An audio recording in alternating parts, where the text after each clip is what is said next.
Hi, I'm Matt Birch from Heavy Spectrum, here to talk about Shadow of the Beast. I'm James Hawkins from Worldwide Studios, also here to talk about Shadow of the Beast. So this is Arbron and Zelik. At the start of the game, Arbron is very much a captive. He's just a pawn for the evil people within this world, Malatoth and Zelik. And it's represented very literally with him being an animal on a leash. You've got quite a lot of moves in your arsenal. You've got the basic attack moves that if you get the timing just right, you can get these perfect strikes. But also, you're able to do counters, and block is incredibly powerful. A hint to anybody who wants to play the game and do really well at it, use block. When you have all three blood bars full, then you get this ability, as you mentioned, the Rage Chain, which allows you to expend your blood, and you get the option to go and kill the opponents with single strikes. And it becomes really important. It's not the best way to score points, but the enemies can't defend themselves, so you have a real choice between whether or not you aim for your platinums and so on by using all of the fine-tuned combat controls, or you use the Rage Chain to be able to dispatch them quite quickly, which, when you're low on health or you're in danger, becomes a really, really great choice to take. But, I mean, it just looks awesome as well. One of the key specials in terms of your early plays in the game is using the ability to gain health from your enemies. And that, as you can see in the corner, is using up my blood. And if I manage to successfully perform this, what we call frenzy moment, I gain health back from the enemy. But yeah, score is another huge factor in this game, and really once you start to get good at it, you want to accumulate score, and it becomes the focus of all of the engagement.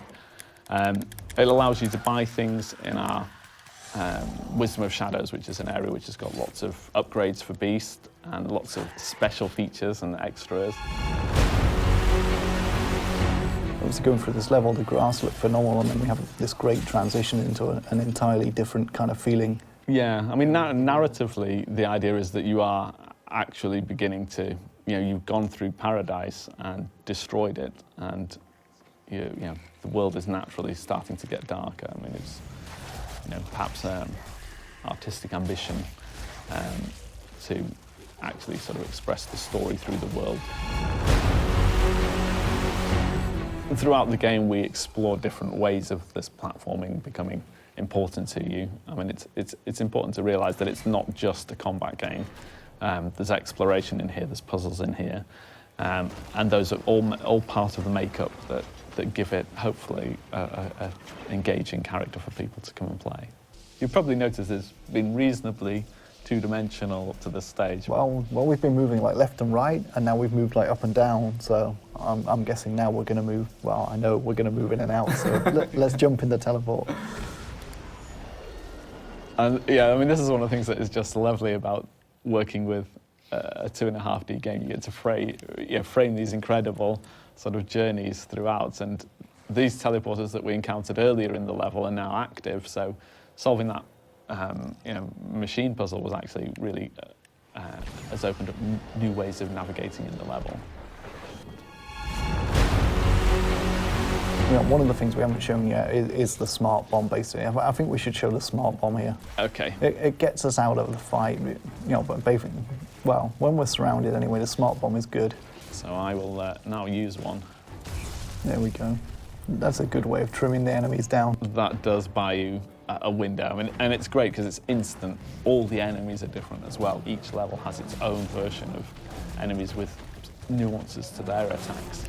So, I guess it's kind of like playing a one-on-one beat-em-up. You've got to learn the nuances of every enemy to really be able to master them. I think we should probably stop there before we reveal too much. Yeah, I think let's leave it here today. There's loads for people to find if they pick up the game, as we hope they will.